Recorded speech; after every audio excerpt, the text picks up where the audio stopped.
Intellectually honest people tend to approach any given subject without preconceived notions or biases. In order to get a sound understanding of the subject, they would go directly to its source, whether its books or its scholars. They would place utmost importance upon reading things in their proper textual and historical context. And they would avoid sources that are by nature biased against the subject they are looking into.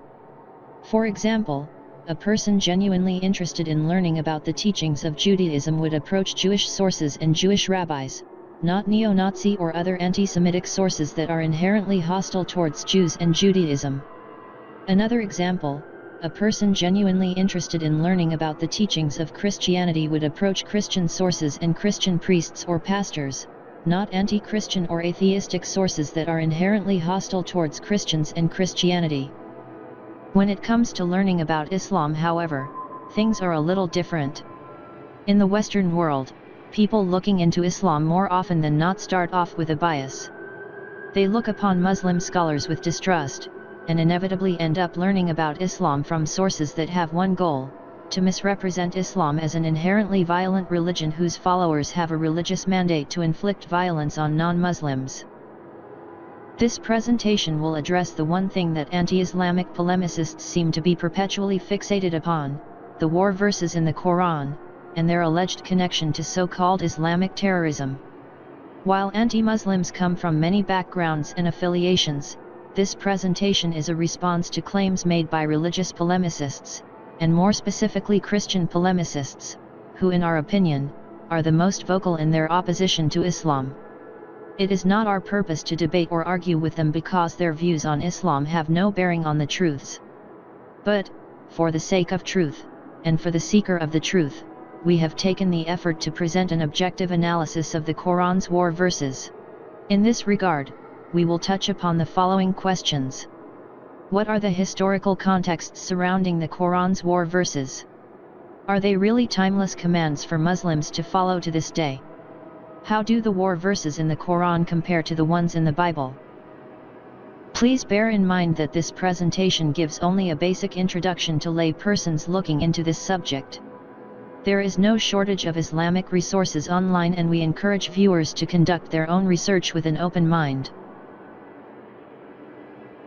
To begin with, it is no secret that wars and armed conflicts were part of the early history of Islam.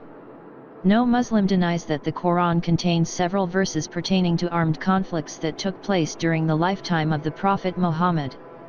But what is of importance to us is the context surrounding those verses, as that dictates how a given verse is meant to be understood. We will now briefly go over a small sampling of the Quran's oft misquoted and misunderstood war verses. Let's start with this verse, Surah 9 verse 5. And when the sacred months have passed, then kill the polytheists wherever you find them, and capture them and besiege them, and sit in wait for them at every place of ambush. But if they should repent, establish prayer, and give zakah, let them go on their way. Indeed, Allah is forgiving and merciful. Or this one, Surah 47 verse 4. So when you meet those who disbelieve in battle, strike their necks until, when you have inflicted slaughter upon them, then secure their bonds, and either confer favor afterwards or ransom them until the war lays down its burdens. Or this one, Surah 8 verse 60. And prepare against them whatever you are able of power and of steeds of war, by which you may terrify the enemy of Allah, and your enemy. Christians quote these verses out of context in order to misrepresent them as being permanent injunctions for Muslims to live by.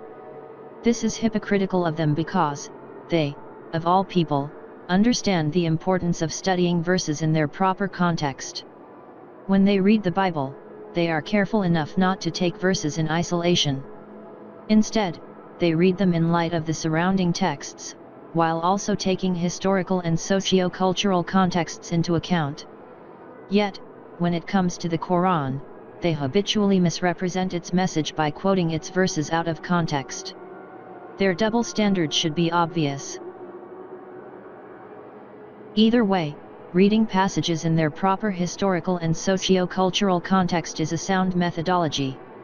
If it works for the Bible, it should work for the Quran as well. We will now review the three examples mentioned earlier in their right contexts. The first example, Surah 9 verse 5, is in actuality a snippet of a larger passage consisting of 14 verses, that is Surah 9 verses 1 to 14. When the full passage is read within its historical context, the real picture emerges. A specific group of pagan Arabs had violated a treaty by restarting hostilities against Muslims. These pagans were given an ultimatum of 4 months to rethink their position on Islam. They had the choice to either convert and enjoy the rights of Muslims, or leave Arabia. During that period, the Muslim forces were commanded by God to protect pagans who sought peace and teach them about Islam. But once the 4-month period was over, the Muslims were permitted to finish the war that the pagans started. The second example, Surah 47, verse 4, is another snippet from a larger passage consisting of 4 verses. When the full passage is read in its proper context, it becomes clear that the quoted verse is not a blunt order for Muslims to smite anyone they wanted to at any time. Rather, it was targeted specifically at pagan combatants during an ongoing battle, and was in response to the oppression of Muslims. The third example, Surah 8, verse 60, is yet another routinely misquoted snippet from a larger passage comprising of 5 verses. And when read in its proper context, it is simply about Muslim preparedness for war if their pagan enemies sought war, and peace, if their pagan enemies sought peace. We thus see that the war verses refer to very specific wartime situations during the life of the Prophet Muhammad, and are not permanent orders for Muslims to follow at all times, as alleged by Christian polemicists. Furthermore, we see that 3 things become clear regarding the nature of the Quran's war verses. First, these conflicts were defensive or reactionary in nature. Second, the commands to wage war allowed for ceasefires and truces. So not only was fighting to take place only if the Muslims were attacked first, but fighting was also to cease if the enemy sought peace. Third, the war verses were specifically directed at enemy combatants, all of whom were male. Please bear these 3 points in mind because we will revisit them later in the presentation.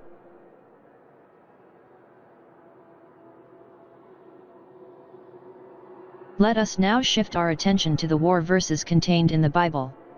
Just how violent are they? How do they compare against the war verses in the Quran? And how do Christians explain and understand them? Anybody who has read the Bible would know that the Bible contains numerous passages in which God commands the massacres of civilians in genocidal wars of conquest and revenge.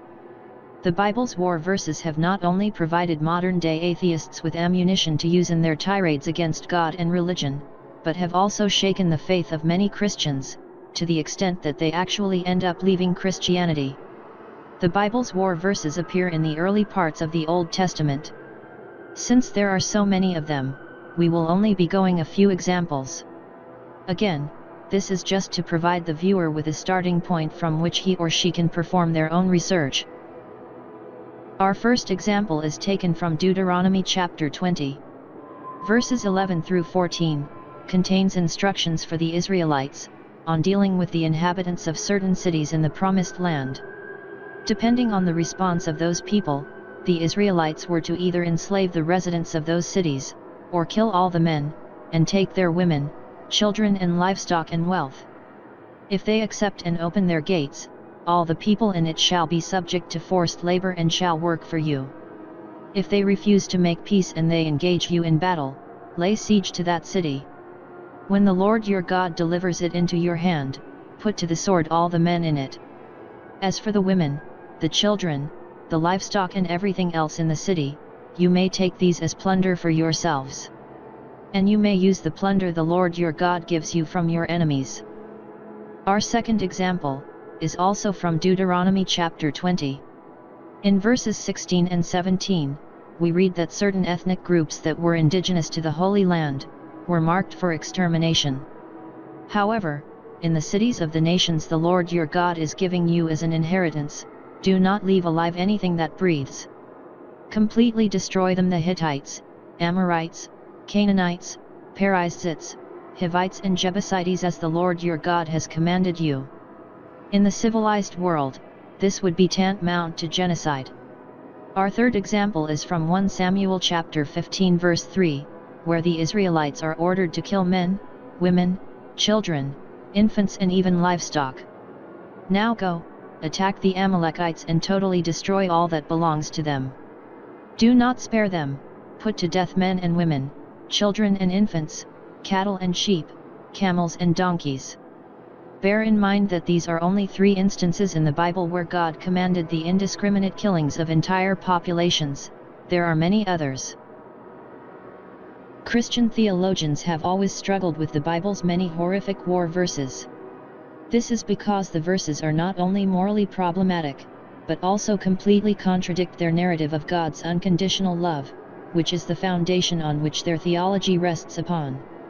After all, how can they preach for God so loved the world from the Bible, when that same Bible also contains God's commands to massacre women, children and babies?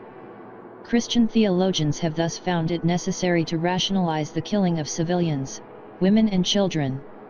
They have done so by contriving a variety of explanations. Some play down the war verses by claiming their writers simply used hyperbolic language. Some say that the foreign tribes had to be destroyed because they were simply too sinful to be redeemed, or because they posed a threat to the racial and cultural identity of the biblical Israelites. With regard to the killing of babies, some say that it was actually a mercy killing, because without their parents they would have died slowly out of hunger and thirst. Another explanation that has been given is that the children had to be killed, because they would have grown up resenting the Israelites, and would have one day waged a war of retaliation. And some concede that they do not fully understand why God ordered those massacres, but nonetheless maintain that they fully trust God in everything He did.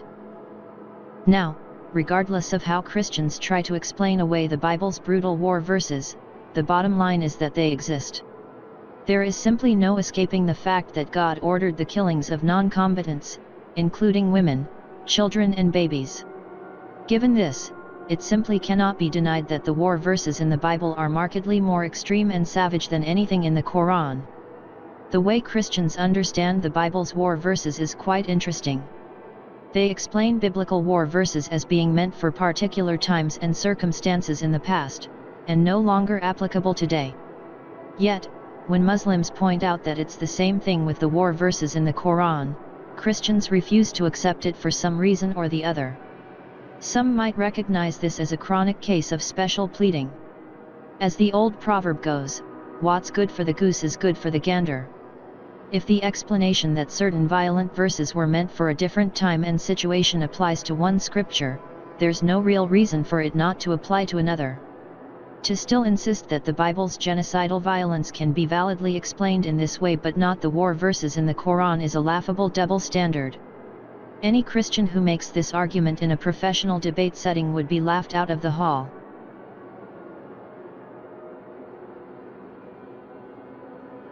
Now, upon contrasting the war passages in the Bible with those of the Quran, we see 3 major differences.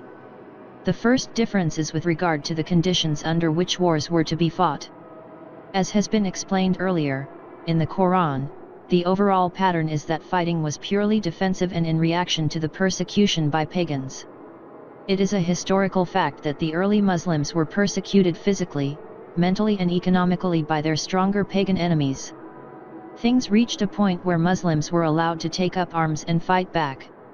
This is seen in verses like Surah 2 verse 190, "Fight in the way of Allah those who fight you." Surah 2 verse 191, "If they fight you, then kill them."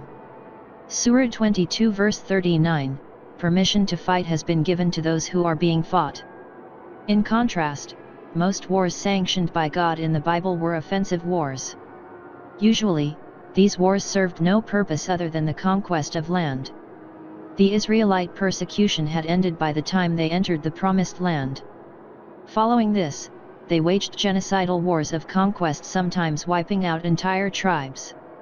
The Israelites literally went from town to town killing all their inhabitants. Examples can be found in the books of Deuteronomy chapters 2, 3, 7 and 20, the book of Joshua chapters 6, 8, 9, 10 and 11 and many other places. The second difference is with regard to the conditions under which wars were to be ended. The war verses in the Quran actually allowed for ceasefires and truces. Not only was fighting to take place only if the Muslims were attacked first, but fighting was also to cease if the enemy sought peace. This is seen in verses like Surah 8 verse 60, if they incline to peace, then incline to it. Surah 2 verse 193, if they cease, then there is to be no aggression. And Surah 4 verse 90, if they do not fight you and offer you peace, then Allah has not made for you a cause for fighting against them. In contrast, the war verses in the Bible were unforgiving. They offered no conditions for peace, but were instead blunt orders for the complete annihilation of the enemy, and in many cases their women and children. The third difference is with regard to the targets of military action. We see that all war verses in the Quran were applied solely to male combatants. There is not a single verse in the Quran that advocates the killing of non-combatants, let alone women and children. In fact, Islam's code of war that was based on Muhammad's teachings categorically forbade the killings of non-combatants, women, children, the elderly, the infirm and monks. Evidence for this is found in numerous hadiths. In this connection, Prophet Muhammad's close companion Abu Bakr said the following: O people! I charged you with 10 rules, learn them well. Stop, O people, that I may give you 10 rules for your guidance in the battlefield. Do not commit treachery or deviate from the right path. You must not mutilate dead bodies. Neither kill a child, nor a woman, nor an aged man. Bring no harm to the trees, nor burn them with fire, especially those which are fruitful. Slay not any of the enemy's flock, save for your food. You are likely to pass by people who have devoted their lives to monastic services, leave them alone. In contrast, the Bible very plainly states that under divine command, the Israelites targeted non-combatants, including women, children and babies. Examples of this have been provided earlier in the post, so there is no need to repeat them once again. Thus, unlike the Bible's binding commands for the Israelites to wipe out entire populations, the Quran's war verses were directed towards combatants only, and were solely retaliatory in nature, and unlike the Bible's final and binding commands to kill without mercy, the Quran's war verses offered Muhammad's enemies a way out by setting conditions for peace and truces. Thus, in every way, the war verses in the Quran are morally superior to those in the Bible. Christians probably know they can never win the debate through comparisons of the Bible against the Quran. So they take a different approach. They argue that the war verses in the Quran are different from the ones in the Bible, in that they were meant to be obeyed by Muslims throughout all time. But this is simply a display of their willingness to sacrifice integrity to misconstrue the Quran. Claims built on foundations of dishonesty are feeble, they collapse when subjected to academic scrutiny. And the claims Christian polemicists make against Islam are no exception. At this point, Christian polemicists might shift their focus to the real-world issue of terrorism. They may point out that it is the Quran, not the Bible, that happens to be the holy scriptures of most terrorists, and that it's Islam and not Christianity that happens to be the religion of most terrorists. Our response would be that it's irrelevant because so-called Muslim terrorists who shed innocent blood act contrary to Islam and the Quran. And since it has been demonstrably proven that the Quran's war verses simply are about wars fought during the Prophet Muhammad's time and not commands to be followed for all ages, no so-called Muslim terrorist can claim to be endorsed by the Quran. This connects to the illogical argument that so-called Muslim terrorists are somehow real Muslims simply obeying the Quran. Polemicists who use this argument imply that peaceful Muslims going about their lives, paying bills, raising families, enjoying sports, somehow stop short of being real Muslims. This too is easily debunked by the fact that the very nature of attacks against civilians, women and children, and even other Muslims violate the rules of war in Islam. Terrorists act on their own, and do so with a lack of regard to what the Quran actually says.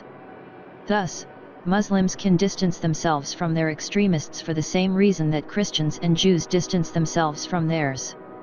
Neither terrorists nor anti-Islamic polemicists get to decide how the Quran is to be interpreted, how Islam is defined and what constitutes a true Muslim. As for terrorism, how is the word defined?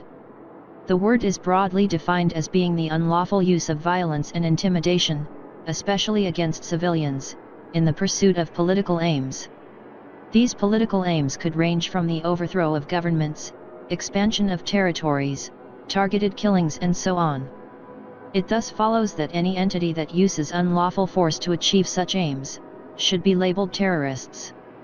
Yet, Christian polemicists, among others, associate terms like terrorism, and terrorists exclusively with Islam.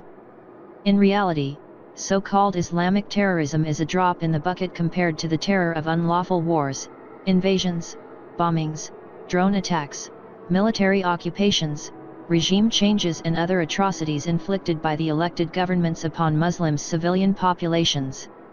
Deaths caused by actions of these governments exceed those caused by so-called Muslim terrorists by several orders of magnitude. It would be dubious to think that terrorist attacks caused by ragtag groups of so-called Muslim terrorists are somehow more grave than the destruction of entire nations by elected governments. Yet, this is the way anti-Muslim polemicists perceive the world. In their minds, the only acts of terror that should be emphasized upon are the ones carried out by so-called Muslim terrorists. Their reasoning is that so-called Islamic terrorism is somehow more serious because it contains a religious element, namely, the alleged adherence of terrorists to Islam. But, as far as terrorism is concerned, words like religion and Islam are simply red herrings used to mislead and seize control of the narrative. If terrorism is defined as violence aimed at achieving political goals, then the involvement of religion, or lack thereof, is irrelevant, and if the lack of a religious element somehow justifies a crime against defenseless people, then it shouldn't matter at all that tens of millions were killed under godless men like Stalin, Mao and Pol Pot. Our point is that religion does not in any way set the criteria to gauge the seriousness of a crime against innocent people. The popular notion that so-called Islamic terror is more serious than state-sponsored terror reeks of hypocrisy and should therefore be dismissed without consideration. To conclude, anti-Islamic resources flooding the internet have one thing in common. Their writers rely on misquotation and distortion. They may be perceived by their audience as knowledgeable on Islamic history and scriptures. But when their works are subjected to a fact-based analysis, the thin veneer of their scholarship cracks and falls apart, and their arguments are exposed as being full of double standards, deceit and bias.